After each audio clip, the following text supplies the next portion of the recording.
Primeiramente, bem-vindos a uma capital europeia muito pouco conhecida e que até os anos 90 estava afundada numa guerra terrível. E foi aqui que aconteceu um dos fatos históricos mais importantes da humanidade e que mudou completamente o curso do mundo no século XIX. Eu estou falando com vocês de Sarajevo, na Bósnia-Herzegovina, e é aqui que a gente vai conhecer hoje.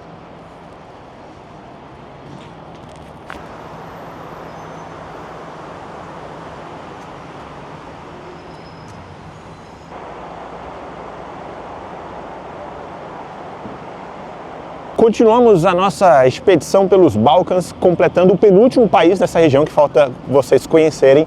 E um país que, quando eu era criança, eu ouvia falar muito, mas não entendia nada. Eu estou falando dos anos 90. Eu não entendia nada do que estava acontecendo por aqui. Agora sim, a gente está aqui para conhecer o que realmente aconteceu nos anos 90.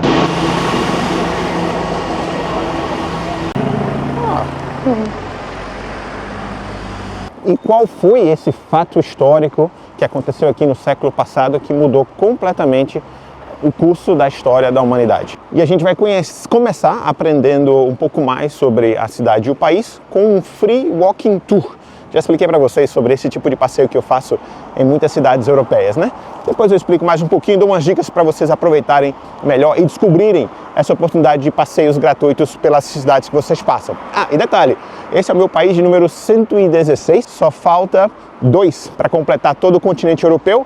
E para vocês verem como que eu cheguei aqui, aí tem que assistir o episódio anterior. Vamos lá, vamos começar o passeio. Essa pequena ponte, aparentemente nada de especial, na verdade foi onde aconteceu esse fato histórico que mudou o curso da humanidade. Mas vamos para o passeio primeiro? Daqui a pouco eu explico para vocês.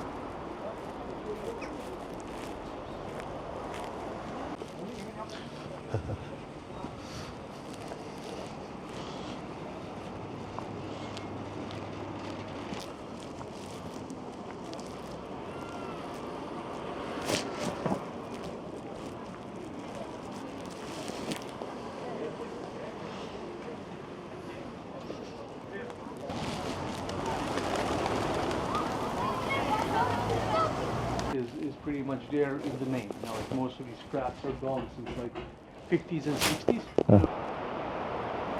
Mind if I have a snack? No problem at all.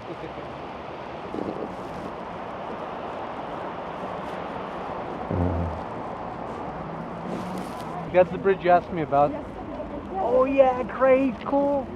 But nothing ever happened on that bridge. Afinal, o que é um Free Walking Tour? Se você chegou por aqui agora no canal, talvez não tenha me visto fazer um desses recentemente, mas são city tours caminhando de graça entre aspas, claro, né? Então você pesquisa no Google Free Walking Tour, tem alguns sites também que dão alguns alguns provedores de alguns guias que oferecem esse passeio e você geralmente reserva, é gratuito para fazer essa reserva, você aparece no horário no local combinado. Esses tours geralmente duram 2 horas, 2 horas e meia e no final você dá uma gorjeta. Você pode dar 10 euros, 20 euros, de acordo com o quanto você desfrutou o passeio. Então a gente faz esses Free Walking Tours em várias capitais europeias, várias cidades, vários passeios.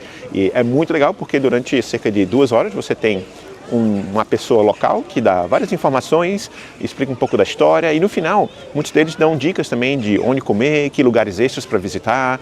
Então quando a gente chega numa nova cidade, Free Walking Tour sempre faz parte dos nossos passeios. E agora tem várias curiosidades, vários fatos históricos que eu aprendi nas últimas 2 horas que eu vou compartilhar com vocês. E vou deixar aqui abaixo o link do passeio que eu fiz. Eu encontrei no site Guru, eu esqueci agora, eu vou colocar o link aqui abaixo, se vocês quiserem reservar também. Eles oferecem 2 vezes por dia. No verão os passeios ficam bem cheios, com 15, 20 pessoas até. Agora no inverno só tinha eu. Foi praticamente um tour privativo. 60 segundos da história da Bósnia para vocês. Se a gente voltar séculos atrás, até os anos 1400, isso aqui era um território independente, era um reino muito importante, até que os otomanos chegaram. Eles conquistaram e ficaram por aqui por cerca de quase 400 anos, na verdade, e por isso que a cultura árabe aqui é muito forte, é considerável o número de islâmicos, os muçulmanos aqui dá cerca de 50% da população da cidade, por exemplo, e eles ficaram aqui por séculos, deixando a sua cultura, a sua culinária, a sua religião, até que nos anos 1800, esse território foi incorporado como parte do Império Austríaco. Houve um grande desenvolvimento naquela época. Então a cidade é muito curiosa, porque a cidade de Sarajevo, esse centro mais antigo onde eu estou aqui, ele é bem árabe. As construções, as mesquitas, até as calçadas, as casas, parece que eu estou numa mini Istambul. Agora, quando a gente caminha cerca de 2 ou 3 quadras aqui, a gente entra na parte mais europeia, com prédios clássicos que lembram um pouco Viena, por exemplo. E é lá que a gente vai agora. Uma coisa muito bacana andando por essa parte mais antiga histórica é como é organizado, é limpo. Você está parece um pouco de um bazar turco, né, porém com muita organização, e as lojas aqui, as comidas locais, tem alguns docinhos turcos, olha aqui, os Turkish Delights. Então os otomanos deixaram sua marca, afinal de contas eles ficaram aqui por 4 séculos. Né? O curioso é que aqui era um território cristão, eles tinham sua própria igreja e tal, e hoje metade da cidade é muçulmana. Por quê? Em parte por conta de questões financeiras. Quando os otomanos estavam por aqui, eles cobravam menos impostos de muçulmanos. Então, pessoas de outras religiões, como cristãos, judeus, você tinha liberdade de ter a sua fé, de qualquer uma, né? Mas, desde que fosse descendente de Abraão e tal. Mas, se você fosse muçulmano, você pagava menos impostos. Então, com o tempo, a população se converteu ao islamismo e hoje metade da população é islâmica. Olha que legal, pessoal, cada cantinho que a gente olha essa arquitetura, esse arco, as janelas ali. Nossa, parece que eu estou numa mini Istambul. Nesse mercado local tem de tudo. Tem até as crianças aqui passando com bicicleta, quase batendo nas pessoas. Tem o café local, eu ouvi falar que o café daqui da Bósnia é diferente, especial, é mais gostoso. Vamos experimentar já já. Tem alguns restaurantes, vendem também eletrônicos, bolsas, roupas, relógios. Eu não sei se é muito confiável comprar relógios e produtos caros aqui não, hein?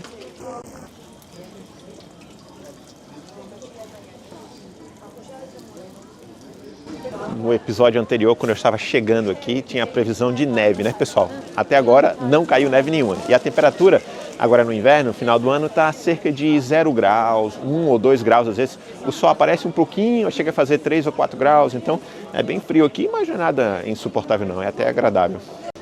Olha, parece que tem um bazar árabe aqui, bem no centro.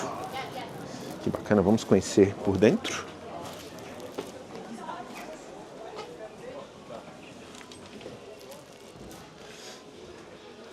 São basicamente as mesmas lojas que tem lá fora, sendo que quentinho e confortável aqui dentro. E agora uma coisa super interessante que eu não posso deixar de mostrar para vocês. Eu estou na parte árabe, aqui otomano, e de repente tem uma linha aqui no chão e de uma hora para outra a arquitetura muda completamente.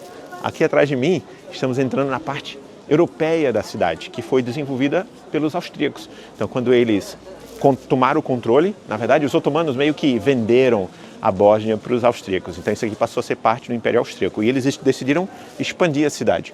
Então para lá entramos numa mini Viena agora. Segundo o meu guia, a melhor parte do centro antigo ali árabe é comida. E essa seção aqui, essa parte do centro da cidade, a melhor coisa é shopping, fazer compras. Então aqui tem algumas marcas famosas, lojas de grife, com arquitetura totalmente diferente. Muito, muito interessante. Desde a calçada até a fachada dos prédios, como muda radicalmente em questão de centímetros. Quando eu estava fazendo minhas pesquisas para vir para cá, eu vi muita gente falando que Sarajevo é como a Jerusalém da Europa ou a Jerusalém dos Balcãs, né? O meu guia falou que essa é uma comparação bem exagerada. Primeiro porque não há aqui lugares sagrados para as religiões. Existia fortes comunidades islâmicas, cristã e judaica, né, mas não existe nenhum local aqui que seja sagrado para essas religiões, né? Outro detalhe é que a população judaica aqui foi praticamente dizimada no século passado. Inclusive muitos judeus locais fugiram ou foram levados para campos de concentração. E por fim, Jesus nunca esteve aqui. E agora estamos chegando novamente na ponte. Finalmente chegou a hora de explicar para vocês por que essa ponte é tão importante para a cidade e alguns acreditam que é até muito importante para o mundo inteiro. Avançamos no tempo agora. Chegamos no começo dos anos 1900, para ser mais preciso, em junho de 1914. E algo aconteceu aqui atrás de mim que mudou o curso da humanidade. A Europa nunca mais foi a mesma. Na verdade, o mundo nunca mais foi o mesmo depois do que aconteceu aqui atrás de mim. Essa é a Ponte Latina, ou Latin Bridge. Ela teve alguns diferentes nomes, mas desde os anos 1800 era Latin Bridge, ganhou diferentes nomes nos anos 1900, vocês vão entender por quê. Mais recentemente, depois da Iugoslávia, voltou a se chamar Latin Bridge, ou a Ponte Latina. Dizem que foi aqui que aconteceu um assassinato que mudou totalmente a história da Europa a partir de 1914. Só tem um detalhe, o assassinato não aconteceu aqui. Vamos chegar mais perto. Em 1914, Bósnia ainda estava no Império Austríaco, né, e existia um certo movimento separatista, algumas pessoas queriam independência, o país já era bem dividido culturalmente, etnicamente também, com influência de nacionalidades vizinhas como os sérvios. Já existia uma certa disputa e rivalidade entre as religiões, então já era um local bem complicado. Mas algo aconteceu exatamente aqui, em frente à ponte, então não foi na ponte como muita gente pensa, foi exatamente aqui, nessa esquina, que mudou a história da humanidade. Franz Ferdinand, o herdeiro do trono austríaco. Lembrando que a Bósnia fazia parte do Império Austríaco. Ele estava visitando a cidade, aqui, ó, passeando no seu carrinho aqui, no seu calhambeque aberto, com a esposa, quando eles entraram nessa esquina aqui e ele recebeu um tiro. Ele e a esposa foram assassinados bem aqui nessa esquina. Mas afinal, o que aconteceu e como que um assassinato poderia impactar tanto o mundo inteiro? Isso porque o assassino, ele tinha afiliação com o governo sérbio. A Sérvia é um país vizinho que era inimiga da Bósnia e da Austríaca, e esse sérbio, ele na verdade era bósnio, mas ele tinha afiliação com o governo da Sérvia, e com isso os austríacos declararam guerra contra o sérvio. Eu estou acelerando o processo aqui para vocês, né? Foi um efeito dominó que levou a várias ações, impactou várias pessoas, vários países, mas basicamente começou com a Áustria declarando guerra contra a Sérvia. A Sérvia tinha como amigo os russos, que declararam guerra contra a Áustria. Na verdade, a Rússia nem chegou a declarar guerra contra a Áustria. Eles começaram a mobilizar suas tropas, provavelmente para atacar a Áustria e defender a Sérvia, mas antes disso, a Alemanha, que era aliada da Áustria, declarou guerra contra a Rússia. A Áustria conseguiu outros apoiadores na Europa, a Alemanha entrou no conflito, a França, o Reino Unido, e de repente, em 1914, começou oficialmente a Primeira Guerra Mundial. E tudo isso começou por conta de um assassinato bem aqui nessa esquina atrás de mim. Para lembrar o local exato, o Museu da Cidade marcou aqui as pegadas do assassino. Ele estava aqui, bem aqui, gente. Eu estou pisando num local onde tudo aconteceu. Está aqui as pegadas dele. Então, ele estava esperando aqui para ver se teria a chance ainda de matar o herdeiro do Império Austríaco, quando de repente o carro parou por aqui. O motorista parou para dar uma ré, porque pegou a rua errada, era para ir para outro lugar. Nesse momento, o assassino pegou a sua pistola, chegou próximo do carro e atirou, matando o herdeiro do Império Austríaco e a sua esposa. Ah, Diogo, mas é um exagero falar que mudou a história da humanidade. A Primeira Guerra Mundial aconteceu mais de 100 anos atrás. Claro, foi um evento importante, mas não impacta mais as pessoas hoje em dia. Na verdade, as consequências do fim da Primeira Guerra Mundial, 4 anos depois, levou ao surgimento de Hitler e ao começo da Segunda Guerra Mundial. Então, sim, o que aconteceu exatamente aqui, nessa esquina, para onde eu estou olhando aqui, mudou não só o século passado, mas mudou a trajetória do mundo. Hoje, vários países são completamente diferentes, alianças, governos, desde o surgimento das Nações Unidas, por exemplo, aconteceu após a Segunda Guerra Mundial, e tudo isso começou exatamente aqui, nessa esquina. Vocês sabiam que Sarajevo tem esse fato histórico tão importante para todos nós? Existe uma comida que é muito comum nesses países, Balcãs e Turquia e tal, que é essa aqui, ó, cevapi.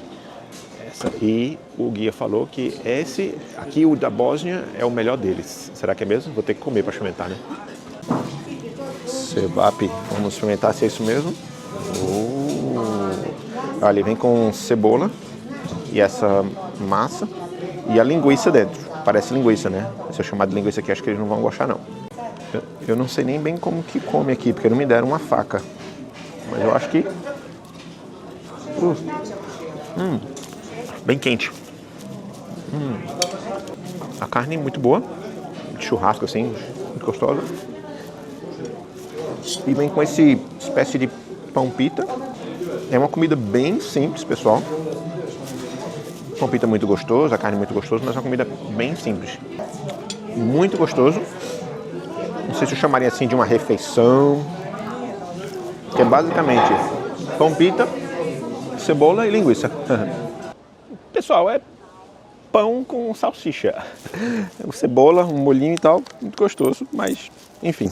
Se é a melhor que eu já comi, não sei dizer.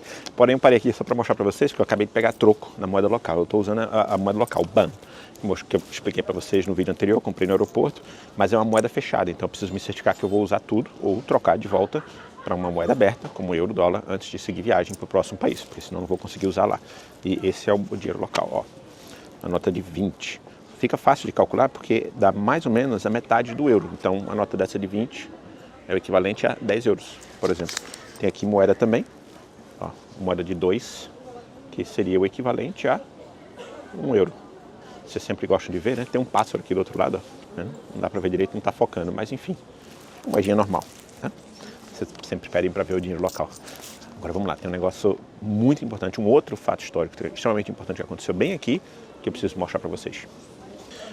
O único problema de viajar no inverno, olha só, 4h10, mas já está de noite. O sol já se foi, especialmente porque está bem nublado hoje. Apesar que é legal caminhar aqui pelo mercado à noite também. Tá bonito.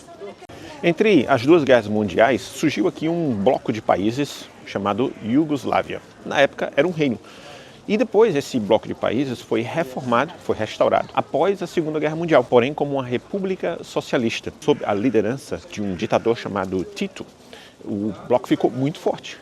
Hoje são 6 países que formavam esse bloco da Iugoslávia.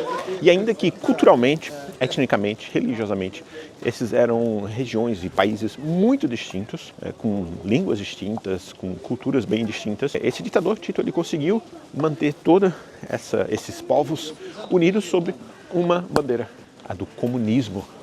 Porém, Tito morreu e no começo dos anos 90, o bloco estava se dissolvendo devido a crises econômicas e um senso nacionalista muito mais forte. Países começaram a declarar sua independência. No caso da Bósnia, essa independência não foi nada fácil, porque só estava sobrando praticamente Sérvia e Montenegro no bloco. E a Sérvia, que era o principal país durante a Iugoslávia, não queria perder mais um território e atacou a Bósnia com bombardeios severos, dando começo a mais uma guerra dos Balcãs. Claro que essa é uma versão bem simplificada de tudo que aconteceu, seria impossível explicar tudo para vocês aqui no vídeo e qualquer explicação que eu tente dar sobre o que aconteceu aqui naquela época vai deixar ou diferentes pessoas com raiva, vai, enfim, aborrecer, magoar certas pessoas que têm conexão com um lado ou com o outro lado. O ponto é que a guerra entre Bósnia e Sérvia foi tremenda, milhares e milhares de pessoas morreram e houve também uma limpeza étnica. A Sérvia queria simplesmente controlar tudo isso aqui, de alguma forma manter a sua antiga Iugoslávia. Quando isso tudo estava acontecendo, no começo dos anos 90, eu era muito pequeno para entender, né, o que era isso. Eu tinha cerca de 10 anos de idade, mais ou menos, 12 anos de idade. Mas eu me lembro de ver alguma coisa nos jornais. Tem alguém aqui que tem mais de 40 anos e lembra dessa época? Não entendia nada, parecia uma guerra distante, alguma coisa a ver com religião, sei lá. E estar andando aqui agora onde tudo aquilo aconteceu é realmente muito interessante criar essa conexão. O ponto é que os sérvios estavam fazendo uma limpeza étnica na Bósnia, né, assim, matando pessoas discriminadamente, executando mesmo, né? Chegou ao ponto de que a OTAN teve que intervir. E depois de várias tentativas de negociações diplomáticas, eventualmente a OTAN entrou para primeiro as Nações Unidas com missões de paz que não deram muito resultado e eventualmente a OTAN começou a bombardear as partes que já eram controladas pela Sérvia e conseguiu expulsar e voltar para a mesa de negociação. Aí foi assinado um tratado de cessar-fogo, a Bósnia manteve a sua independência e a Sérvia hoje é um país bem menos importante do que já foi na época da Iugoslávia. Se você andar com atenção pela cidade, você vai encontrar algumas dessas manchas vermelhas no solo. Parece um buraco, parece simplesmente a calçada meio destruída, com uma mancha vermelha. Não significa nada, né? Errado.